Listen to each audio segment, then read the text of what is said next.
quiero sí hacerme eco un poco de lo que comentaba, déjenme ver por acá. Sí, Janet Mogollón, gracias Janet. Estábamos justamente con Meli hablando sobre eso. Me dice, ¿vas a hablar solo sobre el debate? O no, creo que amerita empezar haciendo un par de referencias. Primero, que un gobierno liderado por un personaje como Guillermo Lasso, y fíjense ustedes cómo a partir, por ejemplo, del debate presidencial y muchas otras cosas más adicionales en la campaña de 2021, a un tipo con la preparación, con la hoja de vida y con todo el recorrido académico de Andrés Arauz, hubo gente que se le dio por llamarle Lelo. Ustedes se acuerdan bien, ¿no? Tipo que creo que tiene 2 doctorados o 3, no sé cuántas maestrías, que habla 5 idiomas. Bueno, le dijeron Lelo y nos quedamos con esa construcción del personaje a través de los memes, de la burla, de la ironía y de tales. Bueno, a este señor que tenía 3, 4, 5 títulos, que habla 5 idiomas, le dijeron Lelo. Y al otro, cuya principal carta de presentación es ser banquero, pero no haber pasado por la universidad, era el gran demócrata referente, el estadista que necesitaba el Ecuador para ser gobernado durante los siguientes 4 años. Bueno, de ese personaje, que es Guillermo Lasso, ustedes no se van a sorprender, perdónenme, nadie se puede hacer el sorprendido, de que quiera liquidar, cerrar, tirar al tacho de la basura, porque además ahora ya es costumbre, ¿no? Es más o menos así, la ley de comunicación, al tacho de la basura, esa es la estrategia del gobierno. Bueno, al tacho de la basura también la ciudad del conocimiento Yachay. Un proyecto emblemático, lo pudo haber hecho Correa o lo pudo haber hecho cualquier otro presidente o cualquier otro gobierno, pero no puedes coger y tirar primero un emblema de proyecto que tiene que ver con la educación superior a la basura así porque sí. Si ustedes me preguntan a mí si me sorprende, no me sorprende. No me sorprende porque está clarísimo en el antecedente. El académico, el doctor en no sé qué nomás, el hombre formado, preparado en la academia, en la universidad, era el Lelo. Pero no elegimos como país al Lelo para que gobierne el Ecuador, sino al banquero. Y el banquero hoy va a liquidar Yachay. Entonces no nos hagamos los sorprendidos, porque eso fue lo que decidió la mayoría de ecuatorianos. Ahí está el decreto firmado por el presidente Lasso. Y parece que seguimos en la misma línea, ¿no? De que, a ver, ¿qué hizo Correa? Esto, entonces hay que cerrar, hay que votar, hay que incendiar, hay que liquidar, hay que destruir. A ver, ¿qué más hizo Correa? Esa es la propuesta, y no solo para el Ecuador, a propósito del debate, esa también es la propuesta de muchos otros candidatos, ¿no? Que, por ejemplo, creen que Radio Pichincha fue una invención de Paola Pavón. ¿Ya? Entonces hay que cerrar Radio Pichincha. Estos mismos que antes se las daban de defensores de la libertad de expresión.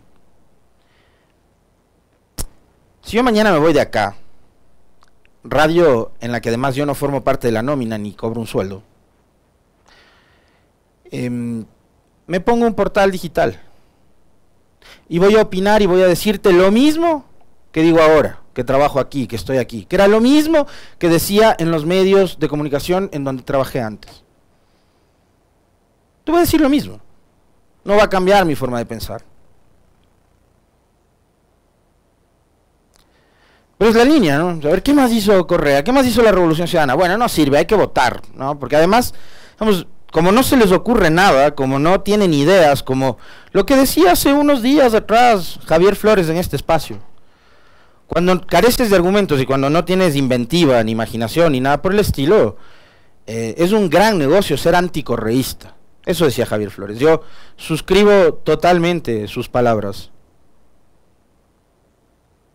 Entonces hay que destruir. Claro, ¿qué más querrán? No sé, pues ya cierran la radio. Esta radio existe desde antes de Paola Pavón. ¿Qué más querrán? Cerrar Guarmi Pichincha. Que les importe un bledo que en esta provincia se salven vidas de mujeres, de niñas, niños.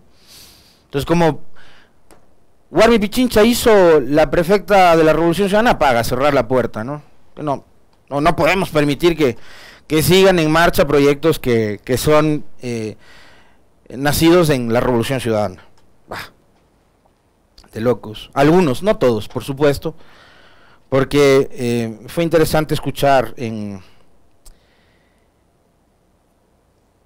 el debate de ayer que muchos de los candidatos, o algunos de los candidatos, habían reconocido también lo que está haciendo la autoridad actual. Y eso no está bien ahora porque se trata de Paola Pavón, está bien siempre. Por ejemplo, capaz que la única cosa buena que hizo Mauricio Rodas cuando pasó por la alcaldía fueron los guaguacentros. Existen todavía, ¿por qué no crean más? Si fue lo único bueno que hizo, por lo menos sostengan eso. Eso está bueno, ¿no? Lo otro que quería referirme, porque a mí sí me conmueve, yo estuve unas 3 ocasiones al menos haciendo coberturas de Inyachay, y era un proyecto, creo todavía, un proyecto sumamente ambicioso, rico, importante para el desarrollo de la educación superior de este país. Los mismos que decían libre ingreso a la universidad, hoy quieren cerrar un emblema para la educación superior como debía haber sido en algún momento Inyachay, pero es evidente de que no les importa. Repito lo que les dije al inicio, ¿me sorprende? No me sorprende. ¿Quién es el presidente? Bueno, el presidente es un tipo que no pasó por la universidad. ¿Yo tengo un prejuicio con respecto de gente que no pasó por la universidad? No tengo un prejuicio.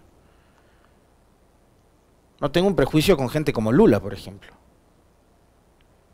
O como Mujica. Pero quienes se autoeducaron y creen que la educación es un principio y un derecho fundamental que hay que defender y que hay que garantizar.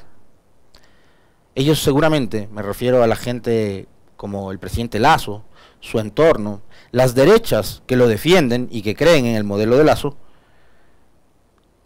estoy convencidísimo que deben pensar que la educación es un privilegio. Entonces, si usted no tiene dinero para pagarle una universidad que cuesta $6,000 un semestre a sus hijos, simplemente no puede educar a sus hijos. Y hay que cerrar la universidad pública, porque es un gasto, no es una inversión. Para esta gente la educación es un gasto, no una inversión. La narcopolítica, el narcocorreísmo. Habrá que agradecerle a Fernando Villavicencio por haber presentado la denuncia con la que tanto venía amenazando el presidente Lasso, ¿se acuerdan? E incluso su ministro del Interior, Juan Zapata, en un principio, y después dijo, no hay tales pruebas, no. Pero dijeron al principio que sí había, que había candidatos. El presidente Lasso, en una entrevista vergonzosa, bochornosa, una entrevista terrible, por no utilizar otra palabra, por suerte me controlé, se reía con un periodista de NTN 24. Les recuerdo otra vez, por si se nos olvidó, el mismo canal colombiano que vino a amplificar las mentiras de Lenín Moreno sobre el puente a la nada. Ya, le permitió al presidente Lasso durante su visita a los Estados Unidos que diga de que en este país hay narcopolíticos, narcorreísmo, no sé qué. Le dijo, pero son correístas, 3 veces. Con ustedes revisamos el video del otro día. 3 veces el periodista, le dijo, es que el correísmo, pero son correístas. Ah, pero correístas. Y Lasso se rió, con un cierto aire de satisfacción, ¿no? Sí son. Bueno, y a Vicencio les acaba de mojar la pólvora, porque me imagino yo que algunos deben haber estado frotándose las manos y diciendo, híjole, nos van a pasar las capturas de pantalla de las transferencias del Chapo Guzmán a Correa. Estoy seguro que como deliran tanto, están pensando eso. Estaban pensando que habían las transacciones de Ovidio Guzmán, el hijo del Chapo, o de cualquiera de estos capos del narcotráfico, haciéndole transacciones a Virgilio Hernández, a Marcela Guiñaga, a Paola Pavón, a algunos de los dirigentes de la ARC, a Jorge Glass, qué sé yo. A mí también me dijeron, narcoperiodista, me dijeron hace unos días, ¿no? Ya, no hay nada. Más bien, lo que ha dicho Villavicencio es que el candidato a la reelección en Manta, que además es el candidato del oficialismo, el señor Intriago, tendría relaciones o vínculos con el señor Norero. O habría tenido. Norero no está con nosotros. O bueno, no está con ellos. Fue asesinado en una de las masacres en la cárcel, ustedes recordarán. Entonces, ¿qué va a pasar ahora con el relato este de la mentira, el cuento de la narcopolítica y el narcorreísmo?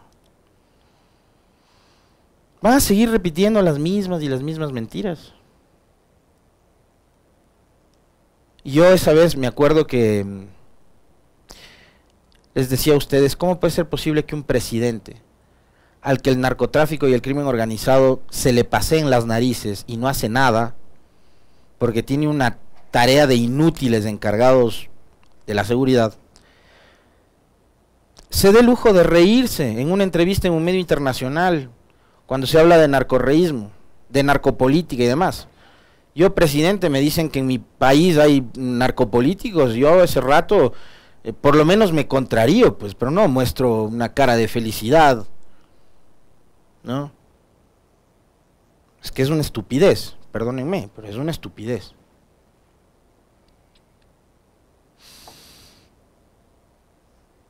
Así que quería empezar con esos dos temitas, y ahora sí voy al tema de los debates.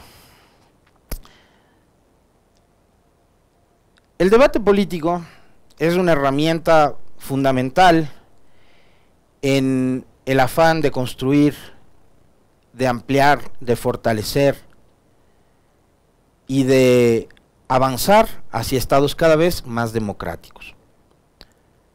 Siempre vamos a estar, desde lo personal, se los digo, a favor de que existan debates políticos.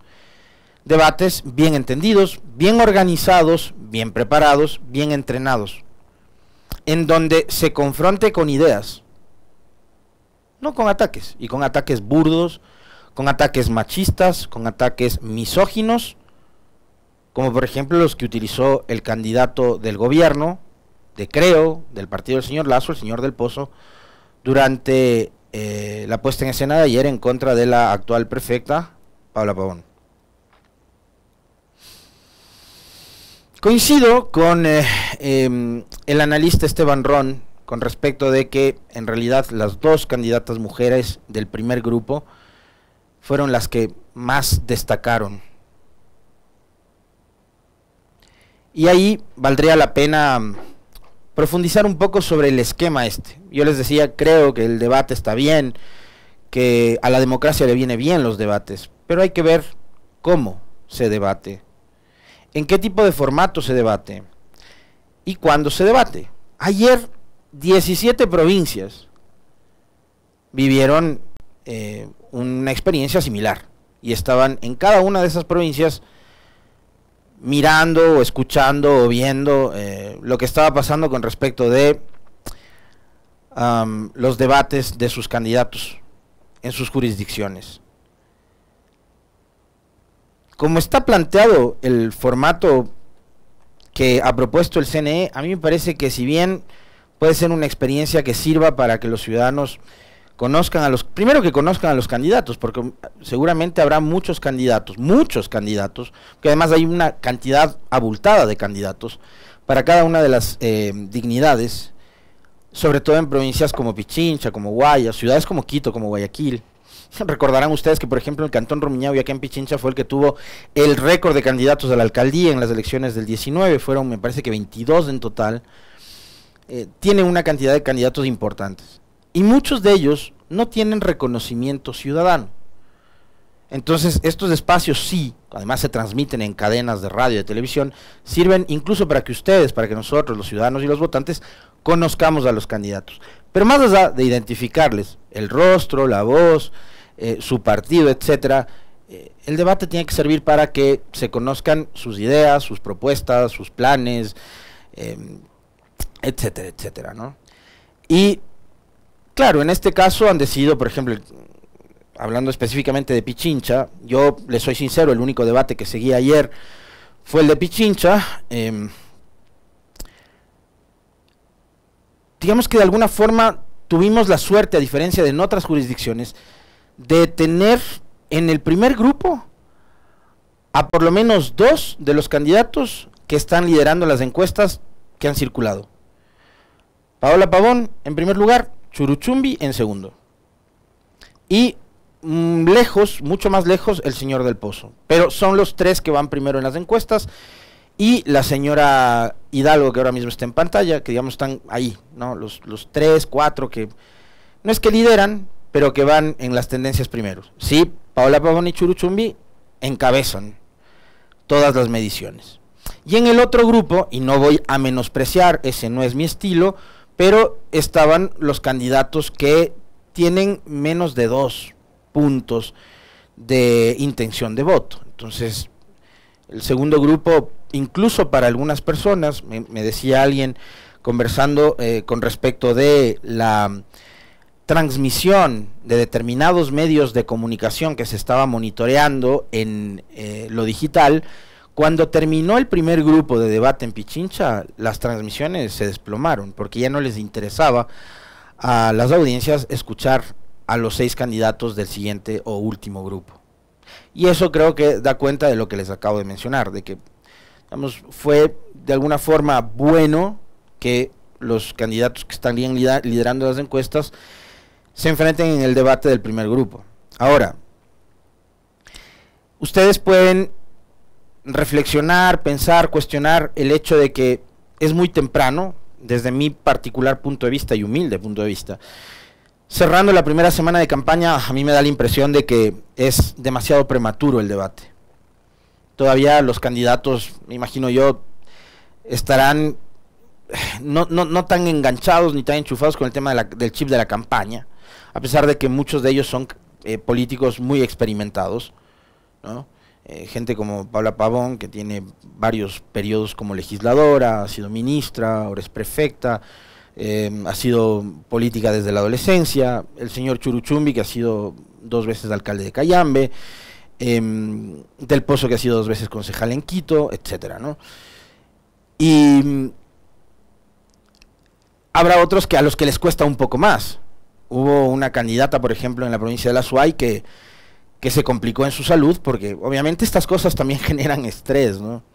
También generan estrés y algún tipo de descompensación y demás. Pero adicionalmente me parece que como estaba planteado por la cantidad, el número de candidatos que hay, el formato se vuelve también aburrido e insuficiente en cuestión del tiempo que les brindan la gente de la organización a los candidatos. 1 minuto para tratar de simplificar una propuesta que tiene que ver con seguridad o convivencia ciudadana. 45 segundos para responder a un cuestionamiento de un candidato. Que no haya posibilidad de repregunta o que no haya posibilidad de que entre varios de los postulantes puedan interpelarse, me parece a mí que es muy forzado, bastante aburrido y, como les digo, insuficiente en el tiempo del cual disponen los candidatos, todos, porque además todos tenían la misma cantidad de tiempo, el minuto, los 45 segundos o los 15 segundos para plantear una pregunta. Y claro, ustedes pueden sacar sus conclusiones clarísimas, suyas, de quién fue el candidato o la candidata a la que mejor le fue en el debate. Yo acá no les voy a decir, me parece que fulanita fue la ganadora o sultanito fue el que mejor pudo exponer sus ideas, y creo que hay que valorar, justamente para llegar a esa conclusión que es suya, que ustedes van a saber qué es lo que sacan precisamente como esa conclusión muy personal suya, irnos más allá de las famosas frasecillas estas, ¿no? Esos golpes de efecto que se buscan dar en los debates, que sí dan resultado, por supuesto que dan resultado, pero dan resultado ese rato para determinar o para definir quién fue el que ganó el debate.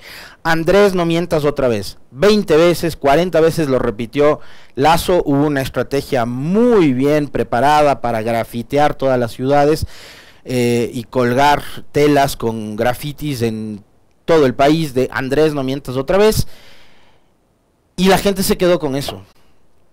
Cuando, por ejemplo, para mí, el cuestionamiento más impactante de aquel debate fue cuando el señor Arauz le preguntó a Guillermo Lasso, principal accionista del Banco Guayaquil, ¿qué le importaba más, si el país o su banco? Y el señor Lasso no atinó a responder.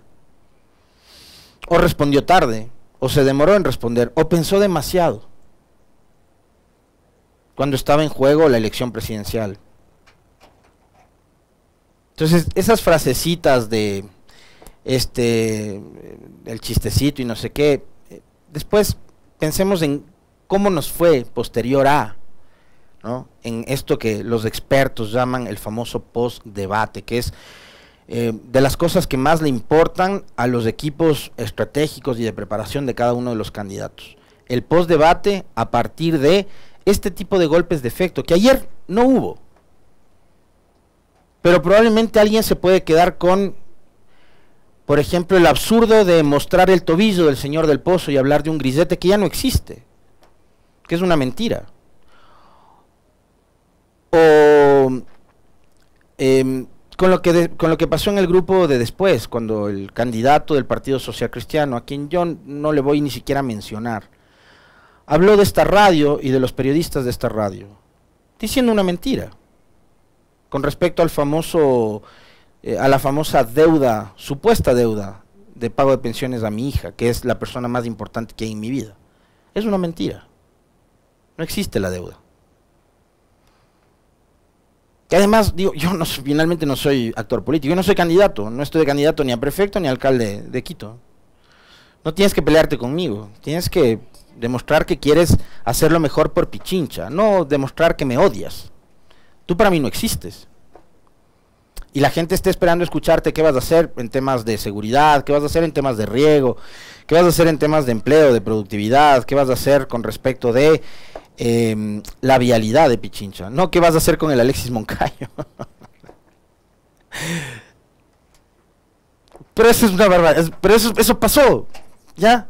Entonces, no nos quedemos con esas tonterías, más bien tratemos de reflexionar, de estudiar cada una de las respuestas, incluso hasta la actitud de los candidatos. Por eso yo les manifestaba de entrada que fue bastante feo esa actitud violenta, bastante machista del candidato de gobierno, que incluso el señor Jacinto Espinosa le mencionó en un par de ocasiones. Y ya superemos el odio, le dijo, ¿no? Vamos más allá del odio que han tratado de imponer y de implantar en nuestra sociedad. Los ejercicios como el de ayer, ojalá se repliquen, pero sobre también los errores que se cometieron en esta primera experiencia, se vayan corrigiendo, se vayan mejorando los formatos, para que los debates ahí sí sean justamente ese mecanismo necesario, útil para la ciudadanía, y que esta ciudadanía a la vez pueda sacar conclusiones con respecto de las propuestas, de los planes de gobierno, de las ideas que tienen los candidatos para mejorar una provincia, para mejorar una ciudad, una parroquia, etcétera. Así que, sobre lo que ha sucedido ayer, bien como primera experiencia, pero también mucho que corregir, mucho que mejorar para lo que pueda suceder en las próximas contiendas electorales.